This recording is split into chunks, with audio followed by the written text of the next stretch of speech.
بسم اللہ الرحمن الرحیم الحمدللہ وحدہ والصلاة والسلام علی من لا نبی بعد اما بعد۔ آج میں آپ کے سامنے صلاۃ تسبیح یعنی نماز تسبیح کے بارے میں بیان کروں گا۔ نماز تسبیح کی فضیلت اور نماز تسبیح کا مکمل طریقہ آپ کے سامنے بیان کروں گا۔ نماز تسبیح کے بارے میں 3 صحابہ رضوان اللہ علیہم اجمعین سے احادیث ملتی ہیں۔ سیدنا جابر بن عبداللہ رضی اللہ تعالی عنہما، سیدنا عبداللہ بن عمرو بن عاص رضی اللہ تعالی عنہما، اور اسی طرح سیدنا عبداللہ بن عباس رضی اللہ تعالی عنہما سے یہ احادیث منقول ہیں۔ سنن ابی داؤد کے اندر 2297 نمبر حدیث ہے، اور اس حدیث کو شیخ البانی رحمہ اللہ، شیخ زبیر علی زئی رحمہ اللہ، حافظ ابن حجر اسقلانی اور حافظ احمد شاکر رحمہ اللہ، انہوں نے اس کو قابل قبول اور حسن قرار دیا ہے۔ سیدنا عبداللہ ابن عباس رضی اللہ تعالی عنہما بیان فرماتے ہیں کہ ایک دن رسول اکرم صلی اللہ علیہ وسلم نے اپنے چاچا سیدنا عباس رضی اللہ تعالی عنہ سے فرمایا کہ یا اماہ، اے میرے چچا، الا اوتی کا الا امنہ کا الا احبو کا، اے میرے چچا، کیا میں آپ کو ایک ہدیہ نہ دوں، ایک تحفہ نہ دوں اور ایک عطیہ نہ دوں؟ پھر نبی علیہ الصلوۃ والسلام نے یہ بات بیان فرمائی، اذا انت فعلت ذلك غفر اللہ لك ذنبك، اگر تو یہ کام کر لے تو اللہ رب العزت تیرے گناہوں کو معاف کر دیں گے، چاہے وہ پہلے والے گناہ ہیں چاہے وہ بعد والے گناہ ہیں، قدیمہ ہو و حدیثہ ہو، وہ نئے گناہ ہیں یا پرانے گناہ ہیں، خطا ہے یا عمد ہے، جان بوجھ کے کیے ہیں یا خطا کی صورت کے اندر ہو گئے ہیں، صغیرہ ہو و کبیرہ ہو، اللہ تیرے چھوٹے بھی گناہ معاف فرما دے، تیرے بڑے بھی گناہ معاف کر دے گا، سرہ ہو علانیہ ہو، پوشیدہ گناہوں کو ہی معاف کر دے گا اور ظاہری گناہوں کو ہی معاف کر دے گا جب تو یہ کام کر لے گا، یہ صلاۃ تسبیح پڑھے گا۔ تو یہ فضیلت ہے نماز تسبیح پڑھنے کی، جو نبی علیہ الصلوۃ والسلام نے اپنے چچا کو بیان فرمائی کہ جب تو یہ صلاۃ تسبیح پڑھ لے، یہ کام کر لے، تو اللہ رب العزت تیرے چھوٹے بھی گناہ، تیرے بڑے بھی گناہ، ظاہری بھی اور علانیہ بھی، اور جو مخفی گناہ ہیں، پوشیدہ گناہ ہیں، اور جو جان بوجھ کر ہو گئے، جو خطا کی صورت کے اندر ہو گئے، اللہ رب العزت ان تمام گناہوں کو اس صلاۃ تسبیح پڑھنے کی برکت سے اللہ رب العزت معاف فرما دیں گے۔ پھر نبی علیہ الصلوۃ والسلام نے اس کا طریقہ بیان فرمایا۔ صلاۃ تسبیح کا طریقہ یہ ہے کہ عام نماز کی طرح 4 رکعت پڑھنی ہے، اور مثال کے طور پر اللہ اکبر کہہ کر ہاتھ باندھنا ہے، اور ہاتھ باندھنے کے بعد اللہم باعث بینی سبحانک اللہم وبحمدک یہ پڑھ کر، پھر سورۃ فاتحہ پڑھ کر، اور پھر کوئی 7 سورت پڑھ کر، مثال کے طور پر قل هو اللہ احد اللہ الصمد لم یلد ولم یولد ولم یکن لہ کفوا احد، یہ سورت پڑھنے کے بعد 15 دفعہ سبحان اللہ والحمد للہ ولا الہ الا اللہ واللہ اکبر، یہ 15 دفعہ پڑھنا ہے، اور پھر اللہ اکبر کہہ کے رکوع میں جانا ہے،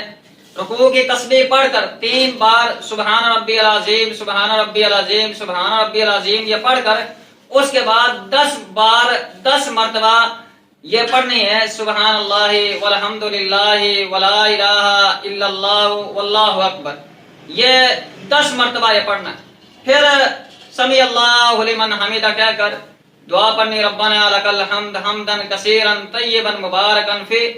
پھر 10 مرتبہ یہی تسبیح پڑھنی ہے سبحان اللہ والحمد للہ ولا الہ الا اللہ واللہ اکبر، پھر اللہ اکبر کہہ کے سجدے میں جانا ہے، اور سجدے کی دعا پڑھ کر سبحان ربی الاعلیٰ سبحان ربی الاعلیٰ سبحان ربی الاعلیٰ، اس کے بعد پھر 10 مرتبہ یہ کلمات پڑھنے ہیں، سبحان اللہ والحمدللہ ولا الہ الا اللہ واللہ اکبر۔ پھر سجدے سے اللہ اکبر کہہ کے سر اٹھانا ہے، اور دو سجدوں کے جو درمیان کی دعا ہے رب اغفر لی رب اغفر لی رب اغفر لی، یہ پڑھ کر اس کے بعد پھر 10 مرتبہ یہ کلمات کہنے ہیں، سبحان اللہ والحمدللہ ولا الہ الا اللہ واللہ اکبر۔ پھر اللہ اکبر کہہ کے سجدے میں جانا ہے، اور سجدے کی جو دعا ہے سبحان ربی الاعلیٰ سبحان ربی الاعلیٰ سبحان ربی الاعلیٰ، یہ پڑھ کر پھر 10 مرتبہ یہ کلمات پڑھنے ہیں، سبحان اللہ والحمدللہ ولا الہ الا اللہ واللہ اکبر۔ تو پھر سجدے سے سر اٹھانا ہے، اور جلسہ استراحت کے اندر یہ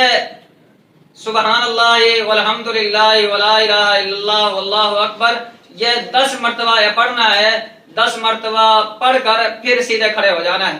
اور اسی طرح یہ یعنی کہ ایک رکعت کے اندر 75 بار ہم نے یہ پڑھا ہے۔ اور اسی طرح دوسری رکعت کے اندر جب کھڑے ہونا ہے اور پھر الحمدللہ پڑھنی ہے، سورۃ فاتحہ کے بعد کوئی سورت پڑھنی ہے، پھر اسی طرح 15 مرتبہ حالت قیام کے اندر سبحان اللہ والحمدللہ ولا الہ الا اللہ واللہ اکبر کہہ کر پھر جو ہے نا رکوع کے اندر جانا ہے۔ اسی طرح رکوع کی تسبیح پڑھ کر پھر یہی کلمات 10 مرتبہ پڑھنے ہیں، پھر سمیع اللہ لمن حمیدہ کہہ کر کھڑے ہونا ہے، پھر وہ دعا پڑھ کر ربنا لک الحمد حمدا کثیرا طیبا مبارکا فیہ، اسی طرح آخر تک یہ 10 مرتبہ پڑھنے ہیں۔ تو یہ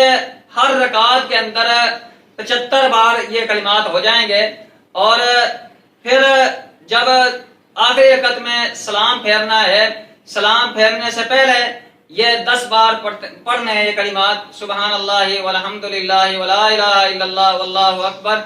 تو اس کے بعد کیا ہے، سلام پھیرنا ہے۔ تو یہ ٹوٹل 300 بار یہ یعنی کہ ہم نے